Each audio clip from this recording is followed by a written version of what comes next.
पाकिस्तान की जानिब से कहा गया था कि हम पहले हमला नहीं करेंगे, लेकिन हमला किया गया तो हम भरपूर जवाब देंगे।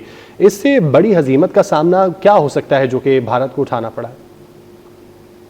जैसे कि पांचों डोमेन में पाकिस्तान ने एक्सटेंडेंसी हासिल की अल्लाह के फजल से। उसमें अवाम की सपोर्ट है, पाकिस्तान मिलिट्री की परफॉर्मेंस, स्पेशली एयर फोर्स की।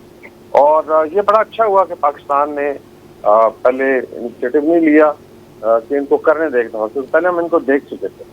भारत जो है 2019 में फंसा हुआ था कि शायद वही कैपेबिलिटी है, नॉट रियलाइजिंग कि पाकिस्तान एयरफोर्स और मिलिट्री बहुत आगे जा चुकी है और कैपेबिलिटी इन्हांसमेंट है। फिर हमने अपनी टैक्टिक्स और स्ट्रेटजी सारी जो है वो एडजस्ट कर ली है।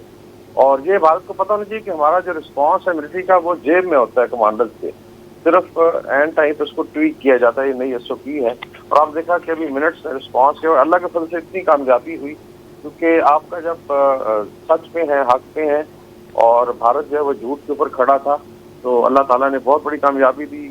स्पेशली पीएफ ने तो डक शूटिंग की है, जिसको एयरफोर्स में कहते हैं, जैसे मुगाबियों को शिकार करता है।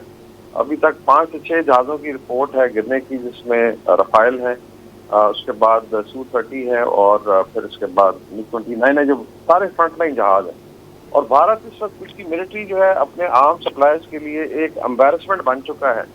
पहले रशिया की बेइज्जती हुई थी जब अभिनंदन को मारा गया, उसके जहाज को, और अभी रशिया और फ्रांस शामिल हो गए इसमें।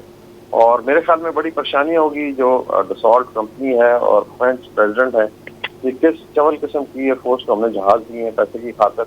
और दुनिया में इस वक्त जो ट्रेंड चल रहा है वो यही है कि इस वक्त साउथ एशिया की जो टॉप गन है पाकिस्तान एयरफोर्स है। इसी तरह लैंड फोर्सेज अगर आप देख लें, LOC पे सब कुटाई हो रही है और खबरें यही है कि एक बड़े हेडक्वार्टर जो टोटल स्मैश कर दिए गए, पोस्टें काफ़ी छोड़ के वो भाग गए और शायद कुछ कैप्चर भी किए हैं एज पर ख्वाजा आसिफ। अब इंशाल्लाह सुबह जब होगी तो चीज़ें दिखाई जाएंगी।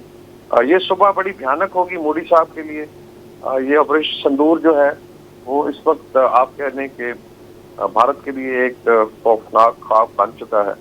और इसमें आई थिंक अगर पाकिस्तान की आवाम का मुराल देखें, जो उन्होंने बैकअप किया सोशल मीडिया पे 14 दिन से, उसका भी बहुत बड़ा रोल रहा। फिर लीडरशिप आई थिंक स्पेशली जो Nasim Munir, air chief, naval chief, strategic forces और हमारे प्राइम मिनिस्टर, इंफॉर्मेशन मिनिस्टर, ये लीडरशिप होती है क्राइसिस में, कूल माइंडेड होके और आपने मेजर डिसीजन लिए। और अभी ये मैं भारत को बता दूं कि पार्टी शुरू हुई है, अभी तो वार्म अप था, अभी तो कुछ भी नहीं हुआ। मेरे ख्याल में पाकिस्तान को मोमेंटम को मेंटेन करना चाहिए और जितना मैक्सिमम डेंट कर सकते हैं भारत की मिलिट्री कैपेबिलिटी को, वो अगले दिनों में करना चाहिए। अच्छा वकार साहब, आप समझते हैं भारतीय लीडरशिप को अब ये समझना चाहिए कि जंग हथियारों से नहीं जज्बे से लड़ी जाती है, और जब बयानिया ही झूठ का हो तो जज्बा वो कहाँ से आएगा?